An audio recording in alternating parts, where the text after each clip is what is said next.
ফেলুদা আমার কাছে একটা আবেগ। ফেলুদার শুটিংয়ের সময় I am the happiest.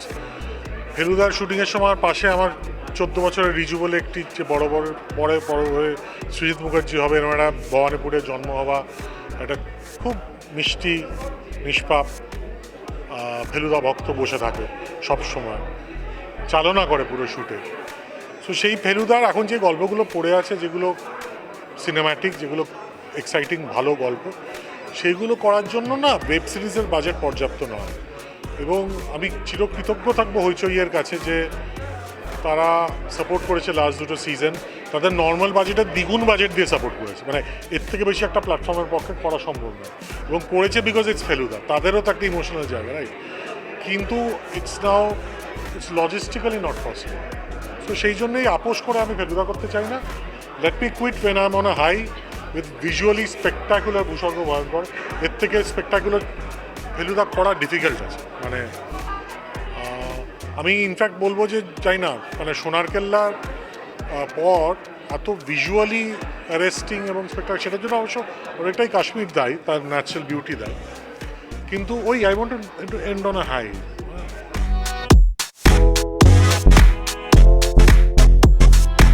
Feluda তাঁর আবেগ হলেও আর ফেলুদা সিরিজের রাজি নয়। ফেলুদার গোয়েন্দাগিরির ট্রেলার লঞ্চে নিজের আক্ষেপের কথা শুনিয়েছেন সৃজিত মুখোপাধ্যায়। পরিচালক সৃজিত মুখোপাধ্যায়ের এই ঘোষণায় আপসেট অভিনেতা টোটা রায়চৌধুরী ট্রেলার লঞ্চের অনুষ্ঠানের মাঝপথেই বেরিয়ে গিয়েছেন। টোটা রায়চৌধুরী নিজেই জানিয়েছেন এর আগে সৃজিত ছাড়া কেউ তাকে ফেলুদার মতো করে ভাবেনি। এই প্রসঙ্গেই সৃজিত মুখোপাধ্যায়ের সোজা সাপটা জবাব, তিনি চান দর্শক আবার ফেলুদাকে বইয়ের পাতায় দেখুক। সত্যজিৎ রায়ের আঁকা ফেলুদাকে দেখে টোটা রায়চৌধুরীর তিনি যে মিল খুঁজে পেয়েছিলেন সেটা দর্শকরাও বুঝতে পারবেন। সৃজিত মুখোপাধ্যায় জানিয়েছেন ফেলুদার সবচেয়ে বড় বিষয় হলো তার ফিটনেস, যেটা তিনি টোটা রায়চৌধুরীর মধ্যেই দেখতে পেয়েছেন। সৃজিত মুখোপাধ্যায় বলেছেন তার ফেলুদা টোটা, জটায়ু অনির্বাণ এবং তোপসে কল্পন, তাদের নিয়ে কাজ করে তিনি খুশি। আগে ফেলুদা ফেরতের সাফল্যের পর এখন ফেলুদার গোয়েন্দাগিরি, তারপরেও কেন তিনি ফেলুদা সিরিজ থেকে সরে আসছেন সেই প্রসঙ্গেই সৃজিত মুখোপাধ্যায় বলেছেন ফেলুদার যে গল্পগুলো পড়ে রয়েছে সেগুলো করার জন্য ওয়েব সিরিজের বাজেট পর্যাপ্ত নয়। বিনা মেঘে বজ্রপাতের মতো আমার কাছে, আমি তো এটা একেবারেই আশা করিনি। তবে হ্যাঁ, আমি আশা নিয়ে বাঁচি। আমি আফটার অল আমি একজন অভিনেতা। আমাদের কাছে শিল্প ক্ষেত্রে কোনো শিল্পীর আশাই একমাত্র অক্সিজেন হয়, আশাতেই আমরা বাঁচি। আমি আশা করব যেন সৃজিত মুখার্জি তার এই ডিসিশনটা রিভার্ট ব্যাক করেন, আবার রাজি হয়ে যান আরও কয়েকটা সিজন করার, এটাই আশা করব।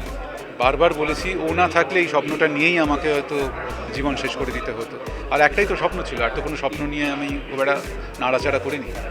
ফেলুদা হবে এই স্বপ্নটাই ছিল ছোটোবেলা থেকে, ও সাকার করে দিয়েছে। ও না থাকলে পরে অর্ধেক আনন্দটাই চলে যায়, ফেলুদা হবার আনন্দটাই চলে যায়।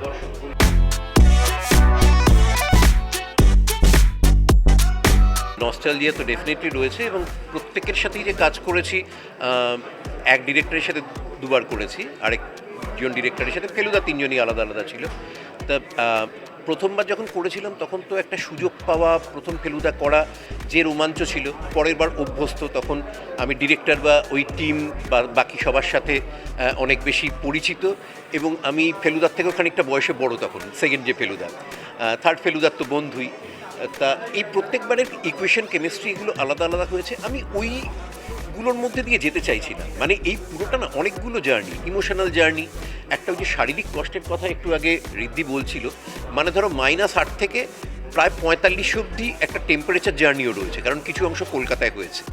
আর ওরা তো বোধ হয় -16 অবধি কাজ করেছে, সেই অংশে আমাদের করতে হয়নি। কোর টিম করেছিল, এত বরফ পড়েছে যে পুরো টিম নিয়ে কাজ করা যাবে না বলে আমাদের শুটিং একদিন পিছিয়ে দেওয়া হলো। সোনমার্গে আমরা করতে পারিনি।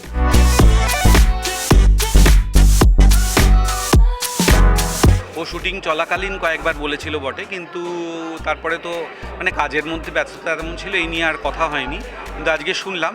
এবার দেখো, ডিরেক্টরের নিজের যা ডিসিশন সেটা ওনারই, কিন্তু আমি মানে পার্সোনালি আর কি কখনো হতাশ না হওয়ার চেষ্টা করি যতক্ষণ পর্যন্ত সুযোগ আছে। তো সেই জন্যে আমি আশা করছি যে হয়তো পরে যদি ঘটে এরকম ঘটনা যে আমরা আবার করতে পারবো। তাহলে আমি নিশ্চয়ই চাইবো সেটা, এবং আমি সেই কারণেই আমি খুব একটা বেশি মন খারাপ করছি না ওই আসার জন্যে, এবং আমি চাইবো যে এরপরে ও আবার যদি করে তাহলে এমন গল্প নির্বাচন করুক যেখানে লালমোহন গাঙ্গুলি আছে, এবং লালমোহন গাঙ্গুলি চরিত্রে আমাকেই আবার কাজ করবে।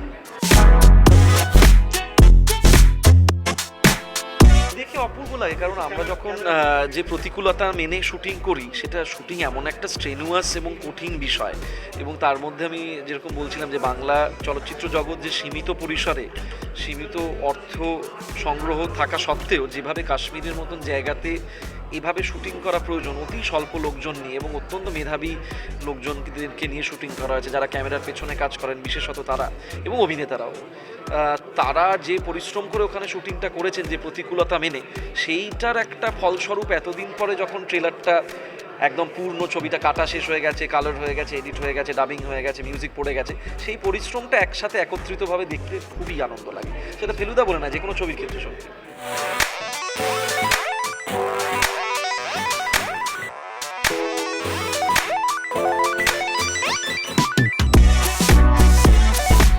মন খারাপ তো খানিকটা অবশ্যই হচ্ছে, কিন্তু আমার মনে হয় এই মুহূর্তে দাঁড়িয়ে এই ট্রেলারের এক্সাইটমেন্টটা এবং পুরো সিরিজটা দেখতে পাওয়া যাবে সেটার এক্সাইটমেন্টটা সেটাকে ও মানে এক্সিট করে যাচ্ছে।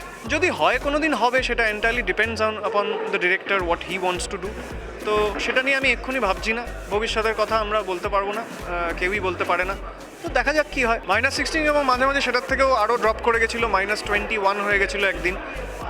তো ফেলুদার শ্যুট করতে গিয়ে যা যা লোকেশনসে গেছি তার মধ্যে এইটা হচ্ছে সবথেকে এক্সট্রিম ওয়েদার কন্ডিশনসের মধ্যে যাওয়া, এবং আমার জীবনের প্রথম স্নোফল আমি এখানে দেখেছি। তো সেটা একটা সেই অভিজ্ঞতা ভোলার নয়, এবং বেশিরভাগটাই আমি ওখানকার যে টেম্পারেচার বা জিওগ্রাফিক্যাল লোকেশনের যে অভিজ্ঞতাটা, সেটা আমি কথায় বলে বোঝাতে পারবো না। সেটা কেউ না ফিল করলে ওটা বুঝতে পারবে না। ওটা এতটাই এক্সট্রিম যে ওটার মধ্যে যে যেমন একদিকে একটা সৌন্দর্য রয়েছে, সাথে সাথে একটা ভয়ঙ্কর এলিমেন্টও সেটার মধ্যে সবসময় কাজ করে। রানার রিপোর্ট, এস নিউজ।